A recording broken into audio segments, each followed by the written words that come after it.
النباتات شيء مهم جدا في البيئة، وأيا كان نوعها فهي كائنات حية وليها مميزات وخصائص كتير زيها زي أي كائن حي تاني. وفي من الأشجار اللي بتتاكل من الكائنات الحية التانية، وفي منها اللي ليه استخدامات تانية غير الأكل. بس لما تيجي نتكلم عن النباتات أو الأشجار، كل اللي هيجي في دماغ معظم الناس الشكل الجميل والريحة الحلوة، وقد إيه ممكن تظلل وتجمل الشوارع، أو طعم فاكهة أو نوع معين نفسك فيه من أنواع الخضار. لكن اللي مش هيجي في دماغك ان النباتات في عالمهم بيبقى فيهم عصابات وجواسيس وبيتواصلوا مع بعض عادي جدا، وحاجات تانية كتير. طيب يا ترى بيعملوا ده ازاي؟ كمل معانا الفيديو علشان تعرف ايه اشهر شجرة مسيطرة في العالم ده ومحدش بيقدر يستغنى عن الثمرة بتاعتها في الاستخدامات العادية. اهلا بيكو، يلا بينا نتعرف على جاسوس النباتات.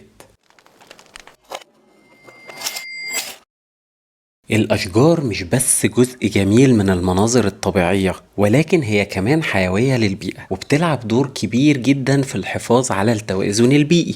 ازاي بتنمو الأشجار وإيه هي العوامل اللي بتؤثر على نموها؟ كل شجرة بتبدأ كبذرة صغيرة في الأول. البذور دي هي اللي بتحتوي على الجنين النباتي، واللي بيتحول بعد كده لشجرة كاملة. بتحتاج البذور لظروف مناسبة زي المية والأكسجين ودرجة الحرارة المناسبة للإنبات. لما بتتوفر الظروف دي بتبدأ البذور في الإنبات، بتتفتح البذور وتبدأ الجذور تكبر في الأرض علشان تمتص المية والمغذيات التانية، وبتنمو الساق فوق الأرض علشان تاخد النور وبقية العوامل اللي بتحتاجها. بعد الإنبات بتتحول النبتة الصغيرة إلى شتلة. في المرحلة دي بتبدأ الأوراق الأولى تظهر، وبتبدأ النبتة في عملية التمثيل الضوئي زي اللي درسناها في إعدادي كده، وده بيخليها تصنع الغذاء الخاص بيها. ومع مرور الوقت بتستمر الشتلة في النمو والتطور علشان تبقى شجرة صغيرة. بتنمو الجذور بشكل أعمق وأوسع، وبتنمو الفروع والأوراق بشكل أكتر كثافة، وبعدين بتبقى شجرة ناضجة لما بتوصل لحجمها الكامل وتبدأ في إنتاج الزهور والثمار. في المرحلة دي بتقدر الشجرة تتكاثر وتنتج بذور تانية جديدة.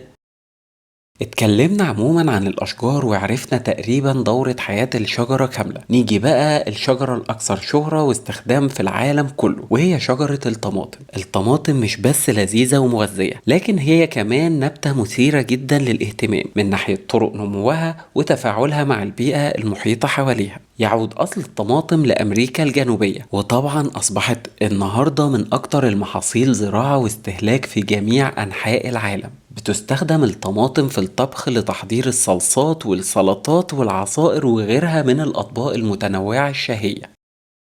طيب ازاي بتتزرع الطماطم؟ بيتم زراعة الطماطم بناء على حاجات كتير، منها اختيار الصنف. في انواع كتير من اصناف الطماطم، ولازم تختار الصنف المناسب لاحتياجاتك المناخية واحتياجات التربة، علشان في بعض الاصناف بتنمو بشكل افضل في المناطق الحارة، وفي انواع تانية بتنمو في المناخات المعتدلة. وبتحتاج شجرة الطماطم لتربة غنية بالمغذيات، والتصريف يكون كويس جدا. ومن الافضل انك تستخدم مزيج من التربة العضوية والاسمدة الطبيعية علشان تحسن من جودة التربة. وبتزرع بقى بذور الطماطم في اطباق صغيرة أو في الأرض على طول، ولازم زراعة البذور تبقى على عمق حوالي 5 من 10 سنتيمتر من التربة. وبعد لما تنمو الشتلات وتبقى قوية كده، ممكن تنقلها للحديقة أو أوعية أكبر علشان الشجرة تاخد راحتها في النمو.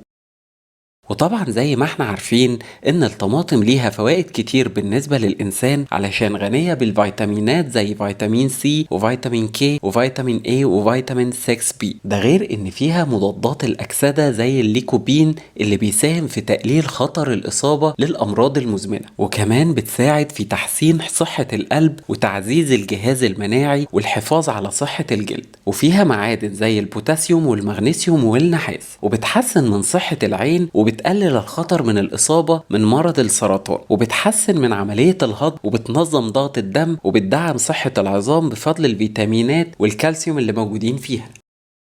طب هل النباتات عموما بتتواصل مع بعضها زينا كده؟ أيوه، بتتواصل زي أي كائن حي عن طريق إشارات كيميائية للتواصل. يعني مثلا كل شجرة بتتواصل مع الشجرة اللي زيها بطريقة معينة لما بتحتاج تقول لها حاجات معينة، زي التحذير من هجوم الحشرات، فبتفرز مواد كيميائية علشان تحذر النباتات اللي حواليها من الخطر اللي هيحصل. ده غير الجذور والشبكات الفطرية، علشان الجذور دي بتلعب دور مهم في التواصل اللي بيبقى من تحت لتحت. واللي ما يعرفش الشبكات دي، فنباتات كتير بتتواصل عن طريق شبكات فطرية تحت الأرض بتعرف باسم الإنترنت النباتي، ودي اللي عن طريقها بيتم تبادل المغذيات والإشارات الكيميائية.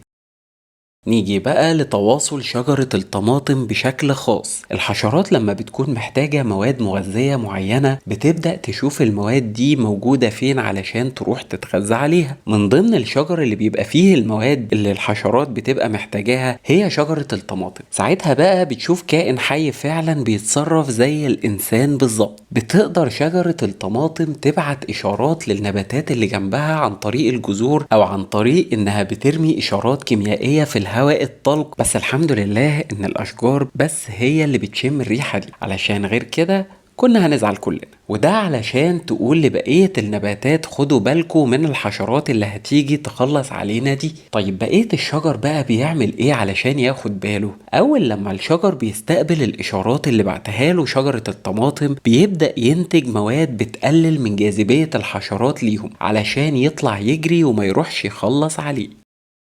وفي حاجات تانية بتقدر تعملها الشجرة العجيبة دي غير التحذيرات من الحشرات، زي مثلا التغذية المتبادلة، ودي بتبقى في حالات نقص المغذيات. ساعتها بقى شجرة الطماطم بتقدر تتبادل المغذيات مع النباتات اللي جنبها عن طريق الشبكات الفطرية، وده بيساعد كل الأشجار على البقاء في صحة جيدة. كمان لما بيجي حد يقص الغصن بتاع الشجر، حتى لو شجرة تانية غير الطماطم، الشجر بيشد نفسه كده علشان يصعب عملية قص الأغصان على الشخص اللي بيقص. فبتروح شجرة الطماطم بقى متجسسة على الشجرة اللي بتتقص دي، وتعرف انها بتتقص وتبعت نفس الإشارة لنفسها ولكل الأشجار اللي حواليها علشان تشد عضلاتها وما تتقصش بسهولة وتقف زي اللقمة في الزور للجنين. ده غير ان كل الأشجار ممكن تتواصل مع بعض بلغة معينة إلا شجرة الطماطم بتفهم كل اللغات بتاعت كل الأشجار، وبتقدر تتواصل مع الأشجار التانية باللغة اللي تفهمها الشجرة التانية. جاسوس جاسوس يعني. تواصل النباتات طلع ليه دور كبير جدا في الحفاظ على النظام البيئي، علشان من خلال التواصل ده بتقدر النباتات تحسن من نموها وصحتها وتقاوم الآفات والأمراض بشكل أفضل. وبكده نبقى عرفنا إن الطماطم كثمرة ليها فوائد كتير قوي للإنسان، وكشجرة ليها مميزات وخصائص جبارة بالنسبة للأشجار اللي حواليها. وتقريبا علشان كده هي من أشهر الشجر والثمرات اللي موجودة في جميع أنحاء العالم. بس كده خلاص، مستنيك تكتب لنا في التعليقات ايه المعلومات اللي كانت بالنسبة لك جديدة ومذهلة، وايه المعلومات اللي دايما بتدور عليها ومش لاقيها علشان نتكلم عنها في الحلقات اللي جاية. اهم حاجة ما تنساش تعمل لايك وسبسكرايب علشان يوصلك كل جديد، واستنونا في الحلقة الجاية.